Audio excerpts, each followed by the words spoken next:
Today, Professor Dr. Manoj Kumar will give lecture on the operational control in the strategic management.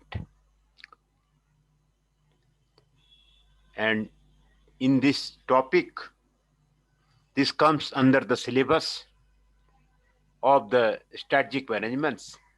He will explain the difference between the strategic control and operational control, setting of the standards, measurement of the performance, how the performance is measured, identifying the deviations, taking the corrective actions, reformulating strategy, plan, and objective, techniques of the strategic control. What are the techniques of the strategic control? These will discuss today by the Professor Dr. Manoj Kumar. Operational control provides post-active regulation and control over short periods. They involve systematic evaluation of the performance against predetermined objective. The major difference between the strategic control and operational control are summarized in the table here. Attribute is the basic question. Strategic control. Are we moving in the right direction? Operational control. How are we performing? Aim. Proactive continuous questioning of the basic direction of the strategy. Allocation and use of the organizational resources. Main concern, steering the organization's future direction and the action control. Number 4, focus, external environment, internal organization, time horizon. Strategy control is for the long term. Operational control is for the short term. Exercise of the control, exclusively by the top management, may be thorough lower end support. Strategy control is exclusively by the top management. Operational control mainly by the executives of the middle level management on the direction of the top management. Main techniques: environmental scanning, information gathering, questioning, and the reviewing. This is the main technique of the strategic control. Budgets, schedules, and MBO for the operational control. Budget, schedules, and MBO for the operational control. To be effective, operational control system involve 4 steps common to all post-action control.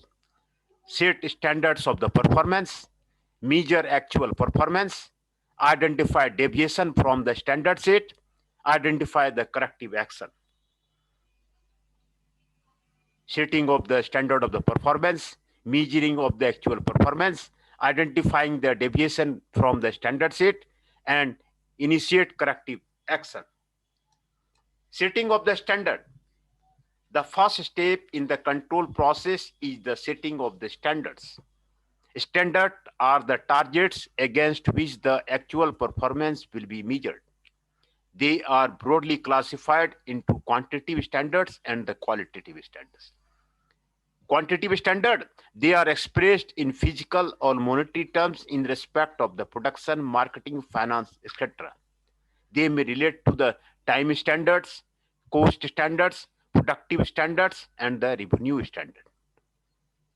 These are the setting of the standards, setting of the time standard, setting of the cost standard, setting of the productive standard, setting of the revenue standard. Setting of the physical or monetary terms in respect of the production, marketing, finance, etc. Qualitative criteria are also important in the setting standard. Human factors such as high absenteeism and turnover rates, poor production quality, or lower employee satisfaction can be the underlying causes of the declining performance. Quality criteria are also important in setting a standard. Human factors such as high absenteeism and turnover rates, poor production quality, or low employee satisfaction can be the underlying causes of the declining information. So quality standards also need to be established to measure the performance. Measurement of the performance. The second step in the operational control is the measurement of the actual performance. Here, the actual performance is measured against the standard fixed. Standard of performance act as the benchmark against which the actual performance is to be compared. It is important, however, to understand how the measurement of the performance actually takes place. Operationally, measuring is done through the accounting, reporting, and communication system. A variety of the evaluation techniques are used for this purpose, which are explained in the next section. The other important aspects of the measurement relate to the difficulty in the measurement. There are several activities for which it is difficult to set standards and measure performance. Performance of a worker in terms of the unit produced in a day, week, or month can be easily measured. Performance of a worker in terms of the unit produced in a day, week, or month can be easily measured. On the other hand, it is not easy to measure the contribution of a manager or to assess departmental performance. The solution lies in developing the variable objective stated in quantitative and the qualitative terms against which performance can be measured. Timing of the measurement. Timing refers to the point of time at which the measurement should take place. Delay in measurement or measuring over before time can defeat the very purpose of the measurement. So measurement should take place at the critical points in a task schedule, which could be at the end of the definable activity or the conclusion of a task. Example, in a project implementation schedule, there should be several critical points at which the measurement would take place. Periodicity in the measurement. Another important issue in measurement is how to often to measure. Generally, financial statement like budget, balance sheet, and profit and loss accounts are prepared every year. But there are certain reports like the production report, sales report, etc., which are done on a daily, weekly, monthly basis. Identifying the division. The third step in the control process is the identifying the deviation, the measurement of the actual performance and its comparison with the standard of the performance determines the degree of the deviation or variation between the actual performance and the standard. Broadly, the following three situations may arise. The actual performance matches the standard. The actual performance exceeds the standard. The actual performance falls short of the standards. The first situation is ideal, but sometimes may not be realistic. Generally, a range of the tolerance limit within which the results may be accepted satisfactorily or fixed deviation from it are considered as variance. The second situation is an indication of the superior performance. If exceeding the standard is considered unusual, a check needs to be made to test the validity of test and the measurement system. The third type of the situation which indicates shortfall in the performance should be taken seriously and strategy need to be pinpoint the area where the performance is below standard and go into the causes of the deviation. The analysis of variation is generally presented in a format called the variance chart and submitted to the top management for their evaluation. After noting the deviation, it is necessary to find the causes of the deviation, which can be ascertained through the following questions. Is the cause of deviation internal or external? Is the cause random or expected? Is the deviation temporary or the permanent? Analysis of variation leads to a plan for the corrective action. Taking of the corrective action. The last and final step in the operational control process is the taking of the corrective action. Corrective action is initiated by the management to rectify the shortfall in the performance. If the performance is constantly low, the strategy have to be do an in-depth analysis and diagnosis to isolate the factor responsible for such low performance and take appropriate corrective action.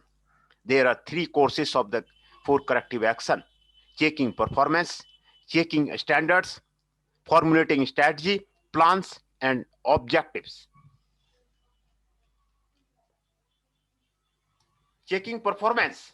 Performance can be affected adversely by a number of factors such as inadequate resource allocation, ineffective structure or system, faulty programs, policy, motivational schemes, inefficient leadership style, etc.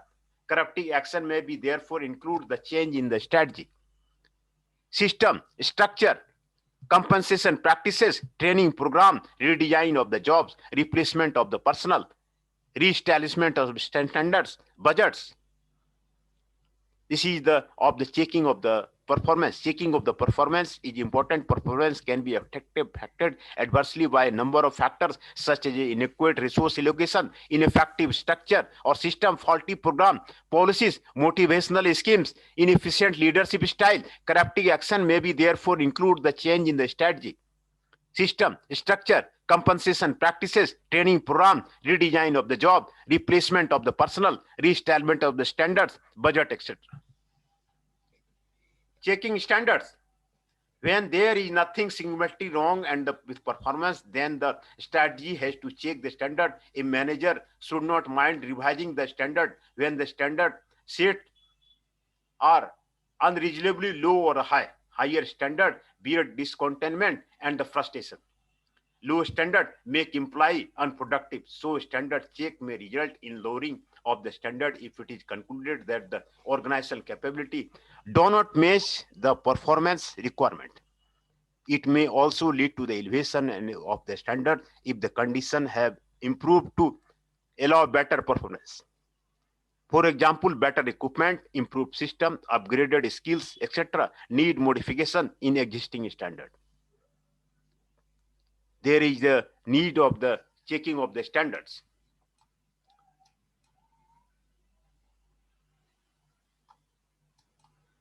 Reformulating strategy, plans, and objective. A more radical and infrequent corrective action is to reformulate strategy, plan, and objective. Strategy control rather than operation control generally leads to the changes in the strategic direction, which will take the strategy back to the process of the strategy formulation and the choice.